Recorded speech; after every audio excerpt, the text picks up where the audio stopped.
5% of Uganda's 36 million people is above the age of 60. Statistics now show that 65% of this population bracket suffers from some form of old age disability. Many of these are retirees who spend years chasing after their pension.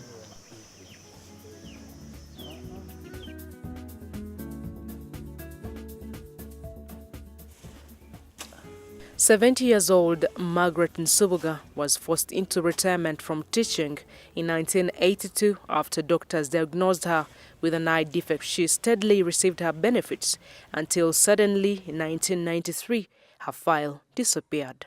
I used to get that monthly pension, but there was time when they stopped giving me. I didn't know the reason why they were not paying me. 45 kilometers away in Luwero district is another pensioner, 63-year-old George Wilson Semwanga. For 7 years, he has traveled nearly 90 kilometers every year to the Public Service Ministry seeking his pension.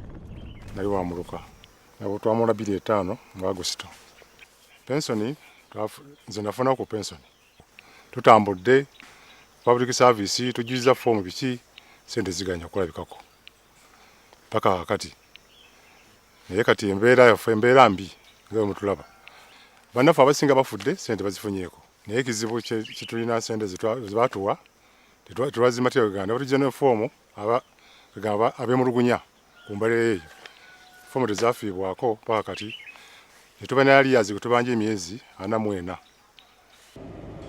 The Finance Ministry is now pledging to clear over 300,000 outstanding pension claims by the end of 2014. Well, until we move the system to the funded system, we have to ensure that the pension sector of government is clean.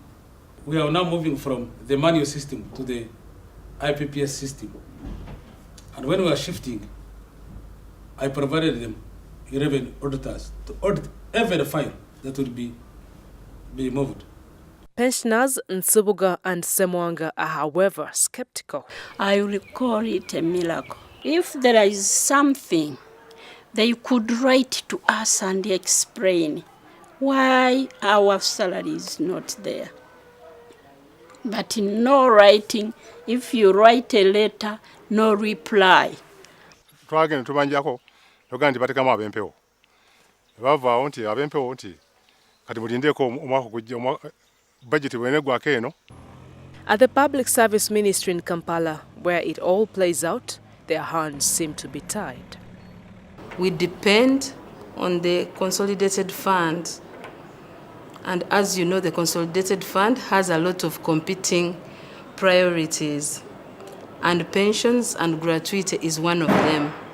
So on an annual basis, we allocated a budget from where to pay pensions and gratuities.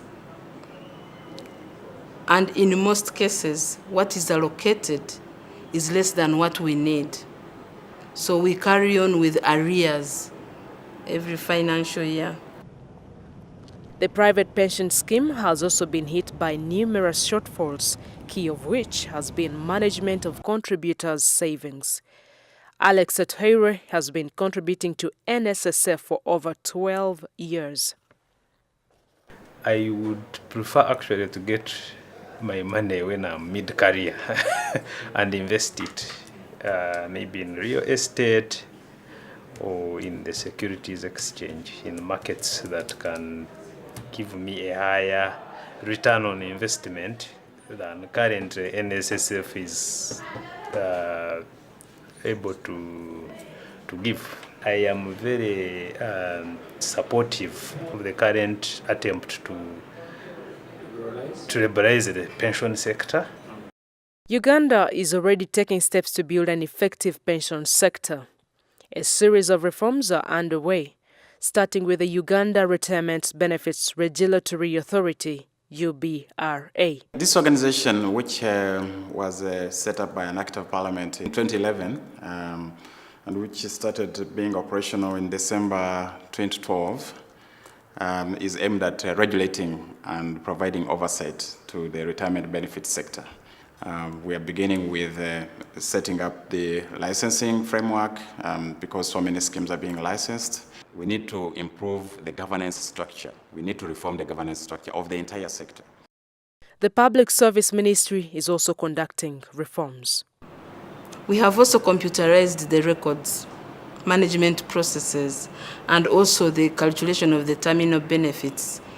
Where we want to go now is the Integrated Personnel and Payroll System, the IPPS.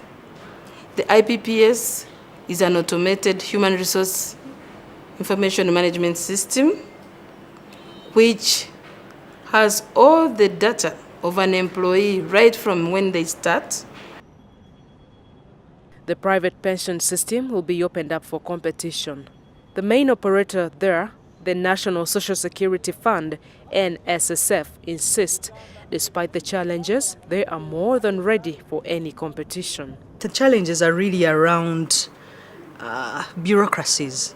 Bureaucracies when it gets to investments, bureaucracies when it comes to approvals of our investments. I think that the regulatory authority can really work on a very good investment policy for schemes to allow them more flexibility.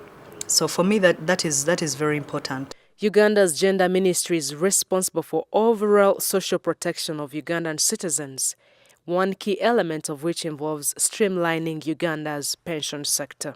We are developing a comprehensive social protection policy framework, which will help to harmonize all the social protection initiatives, whether from government or from development partners, civil society organizations, and so on. So I think the most important thing is to improve on governance, make sure that there is transparency, make sure there is accountability, and strengthen our monitoring and evaluation mechanisms. The Fourth World Bank Economic Update underscores the urgent need for Uganda to take steps toward realizing the vision for a comprehensive social protection system. The update emphasizes 5 key attributes of a well-functioning pension system. These are coverage, adequacy, security, sustainability, and efficiency in management of pension assets in the country. The challenge is to ensure appropriate governance of the new schemes to prevent fraud and corruption, to address the capacity gaps within government, new institutions, and markets.